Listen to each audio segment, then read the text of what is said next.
श्री गुरु चरण सरोज रज निज मन मुकुर सुधारी। वर्णहु रघुबर विमल जस जो दायक फल चार। बोलिए सियावर रामचंद्र की जय।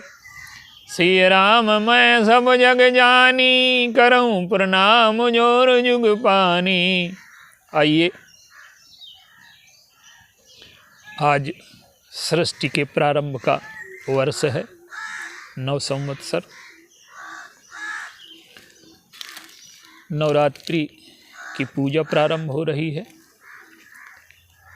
नवधा भक्ति के बारे में कुछ चर्चा। भगवान राम शबरी से नवधा भक्ति, शबरी को नवधा भक्ति का उपदेश देते हैं और प्रथम भगति संतन कर संगा।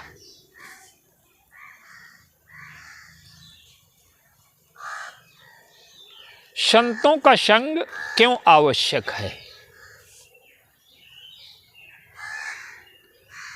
मनुष्य का जीवन संग से बड़ा प्रभावित होता है।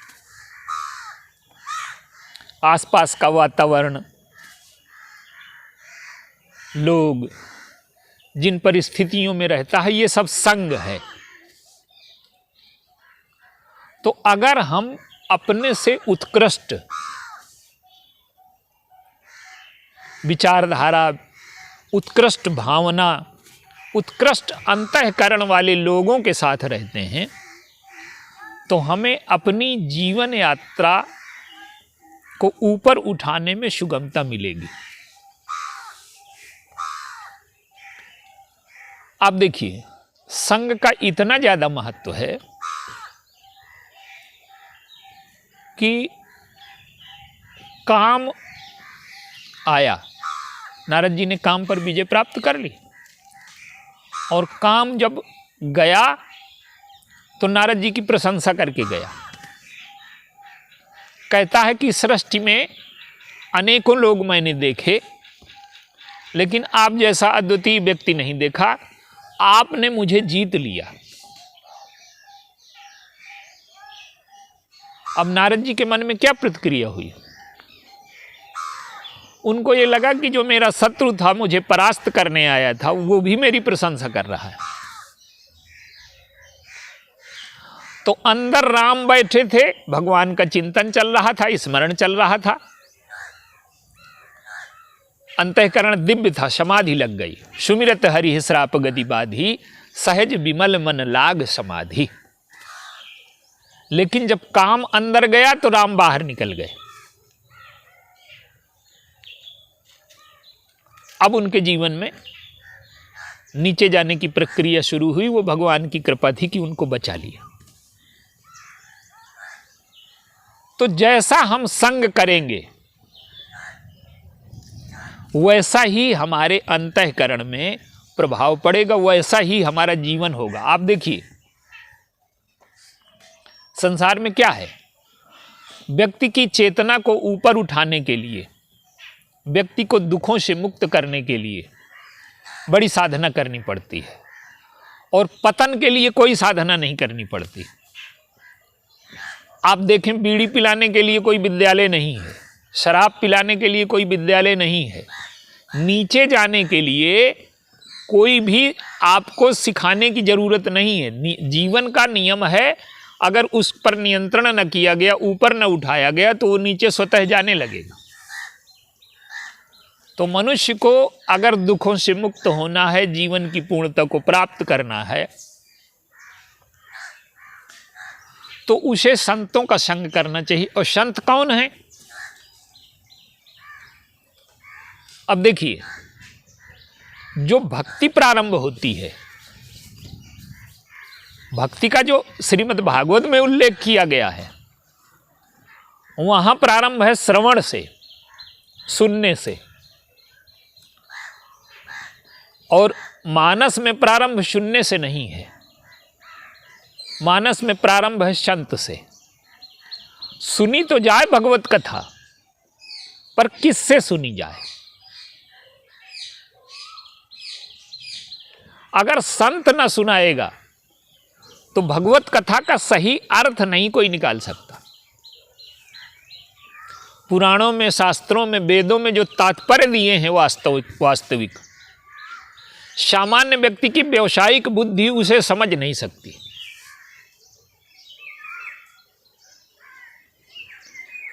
तो भगवत कथा के जो गायक हैं वो संत हैं,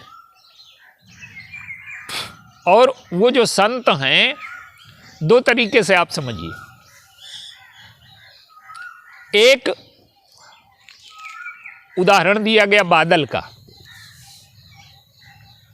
एक दृष्टांत और लेंगे। पहले बादल का उदाहरण लें। वेद पुराण समुद्र है। समुद्र विशाल तो है ही, अगाध भी है।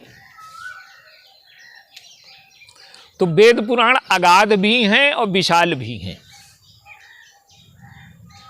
लेकिन उनमें एक समस्या है कि वो सबके लिए ग्राह्य नहीं है।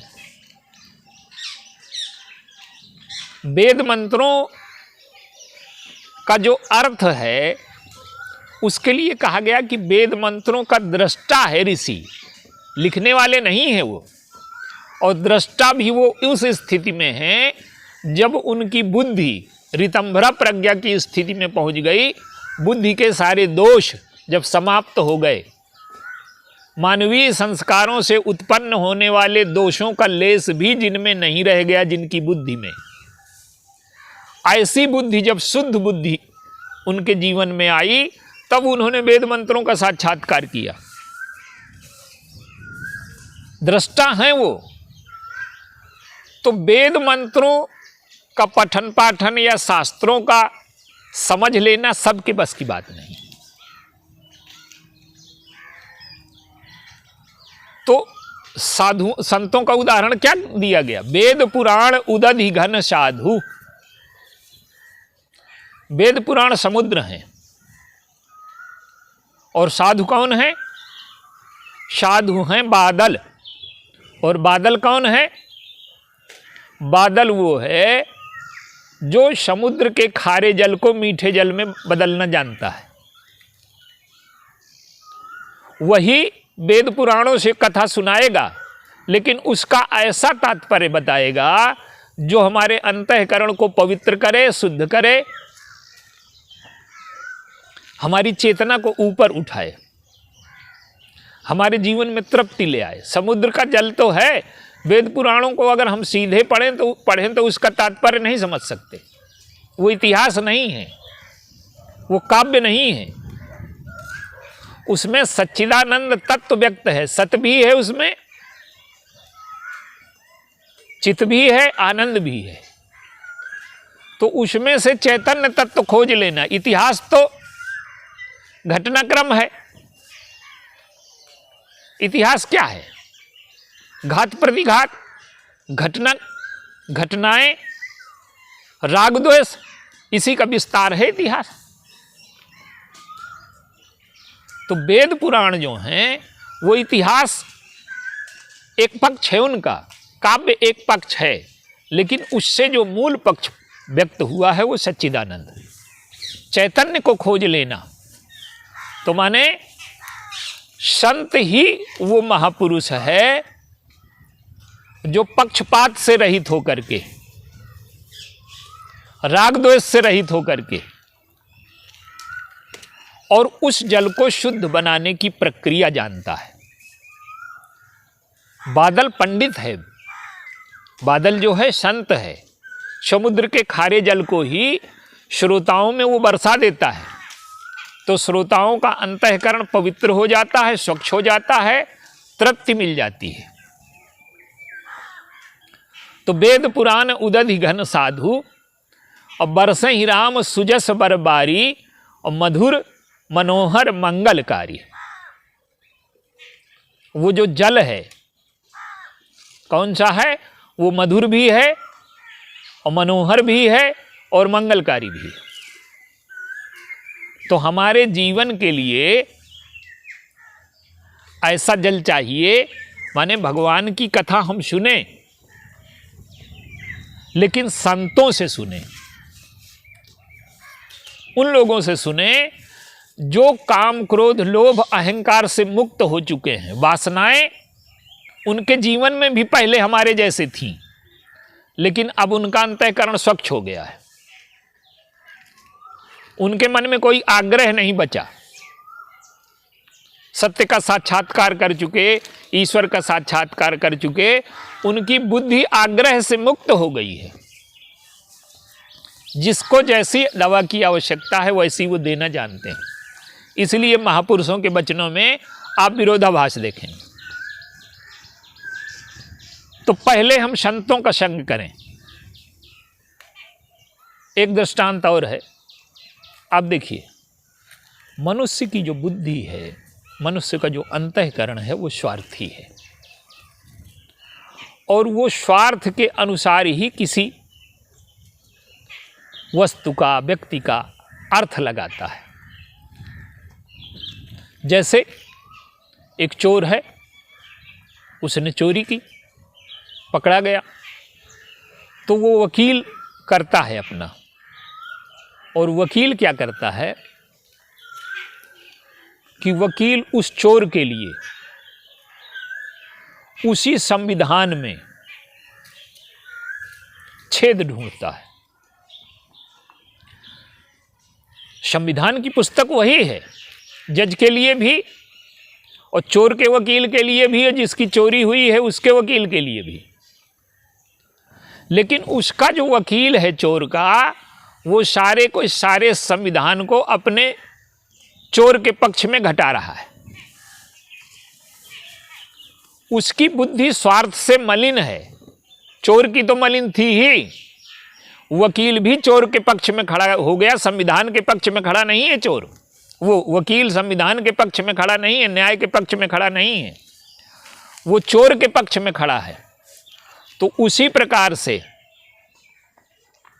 हमारा मन जब स्वार्थी होता है, वासनाओं का समर्थन करता है, तो वो एक चोर जैसा है और सारे धर्म का, सारे संविधान का, सारे शास्त्रों का अर्थ अपने अनुसार लगाता है।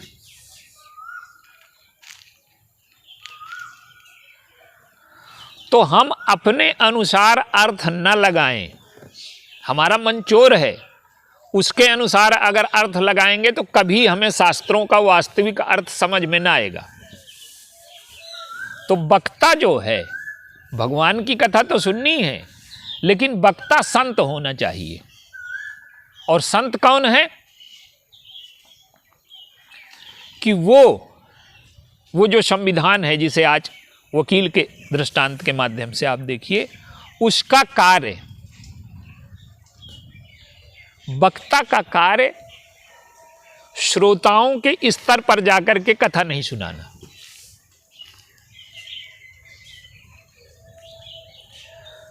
श्रोताओं को उठा करके शास्त्र के स्तर पर, जीवन के स्तर पर, ईश्वर के स्तर पर, दिव्यता के स्तर पर उठा करके लाना वक्ता का कार्य है।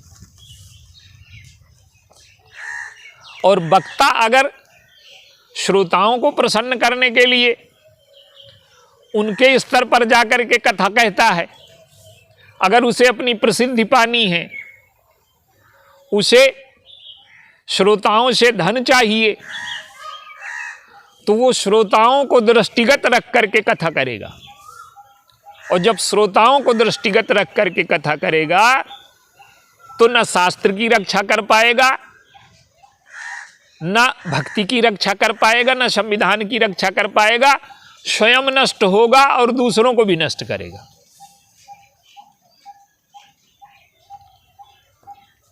तो जो वक्ता है, जो संत है, जो भगवान की कथा सुनाएगा, जो हमारे जीवन को कलुष से मुक्त करेगा, दुख से मुक्त करेगा। आप देखिए, जीवन का अंतिम लक्ष्य क्या है? जीवन का अंतिम लक्ष्य है पवित्रता, जीवन में तृप्ति, ईश्वर की प्राप्ति, आनंद की प्राप्ति, अभाव का समाप्त हो जाना, दुख का समाप्त हो जाना। दुख मुक्ति ही मनुष्य का उद्देश्य है। इसीलिए हमारे शास्त्रों में कहा गया कि नहीं दरिद्र सम दुख जग माही, दरिद्रता के समान कोई दुख नहीं है। तो फिर कहना चाहिए कि पैसे के समान कोई सुख नहीं, धनी होने के समान सुख नहीं, लेकिन ये नहीं कहा गया। कहा कि नहीं दरिद्र सम दुख जग माही और संत मिलन सम सुख कछु नाही। संत के मिलने जैसा कोई सुख नहीं है। क्यों? कि दरिद्रता है जीवन में बाहरी वस्तुओं का अभाव, और संत क्या करता है? संत जीवन के जो आंतरिक अभाव हैं, जो जीवन की आंतरिक दरिद्रता है, आज क्या हुआ है कि बाहर की दरिद्रता मिट गई है और अंदर की दरिद्रता बढ़ गई। आज का मनुष्य जितना कृपण है, जितना दरिद्र है, जितना स्वार्थी है, इतना सृष्टि में कभी नहीं था। आज मनुष्य के देने की क्षमता समाप्त हो गई है, और जब व्यक्ति देना बंद करके केवल लेने की बात करेगा तो उसका जीवन दुख से भर जाएगा, उसका जीवन पीड़ा से भर जाएगा, उसका जीवन तनाव से भर जाएगा, संताप से भर जाएगा। तो संत क्या करते हैं कि संत, देखिए, विषयों के द्वारा सुख चाहिए, क्योंकि जीवन की जो गाड़ी है वो इंद्रियों पर दौड़ रही है, विषय उसे चाहिए शरीर चलाने के लिए, लेकिन विषयों से ऊपर हट करके भी जीवन में जो आनंद का केंद्र है, तृप्ति का केंद्र है, रस का केंद्र है, उसे भी पाना है, जीवन के अंधकार को दूर करना है। तो ऐसे लोग संत माने वो लोग जिन्होंने जीवन में आनंद के केंद्र को पा लिया है, रस को पा लिया है, जीवन की ऊंचाइयों पर पहुंच गए हैं, और जो जीवन की ऊंचाइयों में बैठे हैं, राग द्वेष से मुक्त हो गए हैं, ऐसे लोगों से जब हम कथा सुनेंगे तो उनका अंतःकरण दरिद्रता से मुक्त है। अब आप देखिए, भगवान की कथा का कोई प्रचार कम नहीं है, लेकिन भगवान की कथा के वक्ता और श्रोता दोनों सुदुर्लभ लिखा गया। दुर्लभ नहीं, सुदुर्लभ। कथा को कह पाना और कथा को सुन पाना, ये दोनों बड़े कठिन कार्य हैं। तो संत वो है जो भगवान की कथा को वास्तविक रूप में कह सकता है। जैसे नारद जी हैं, नारद जी भगवान की कथा के गायक हैं, लेकिन एक जगह गोस्वामी जी ने उनको लिखा, एक जगह लिखते हैं जब वो वास्तविक वो भगवान की कथा गाते हैं तो कैसे गाते हैं? गावत रामचरित मृदुबानी और प्रेम सहित बहुबार बखानी। गा रहे हैं, हृदय में प्रेम उमड़ रहा है, बार बार बखान कर रहे हैं कथा का। जब वक्ता स्वयं रस न पाएगा तो श्रोता को क्या देगा? और वही नारद जी दूसरी बार जब काम विजय का अहंकार लेकर के भगवान के पास गए तो गोस्वामी जी ने फिर उनकी लिखी वो, लेकिन अब कैसे गा रहे हैं? गावत, पहले लिखते हैं कि गावत रामचरित मृदुबानी प्रेम सहित बहुबार बखानी, और अब की बार लिखते हैं कि गावत हरिगुण गान प्रवीणा। अब वो भक्त नहीं है, भगवान के गुण अब भी गा रहे हैं, लेकिन अब वो गान प्रवीणा है। गान प्रवीणा का अर्थ है कि जैसे एक गायक है या वक्ता है, अगर वो भगवान का भजन भी गा रहा है या भगवान की कथा भी कह रहा है, लेकिन उसका उद्देश्य भगवान की भक्ति नहीं है, भक्ति का रस प्राप्त करना नहीं है, उसका उद्देश्य अगर श्रोताओं की प्रसन्नता है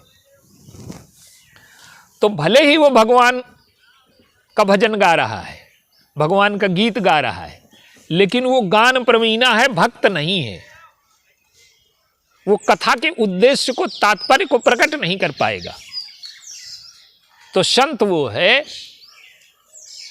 जो शास्त्र के तात्पर्य को वास्तविक रूप में प्रकट करता है, और जब वो वास्तविक रूप में प्रकट करता है तो वो मधुर, मनोहर और मंगलकारी होता है।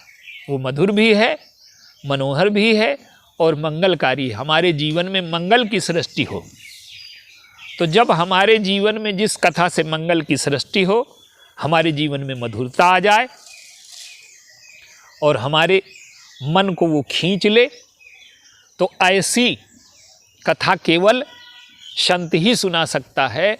तो हमें पहले संतों का संग करना है, और संतों के संग से हमें लाभ ये मिलेगा कि जब हम सत्संग करेंगे, संतों का संग करेंगे, अपने से श्रेष्ठ लोगों के साथ रहेंगे, संत के साथ रहेंगे, तो हमारा जीवन ऊपर की ओर जाना शुरू करेगा। तो प्रथम भगति संतन कर संगा, ये पहली भक्ति है। बोलिए सियावर राम।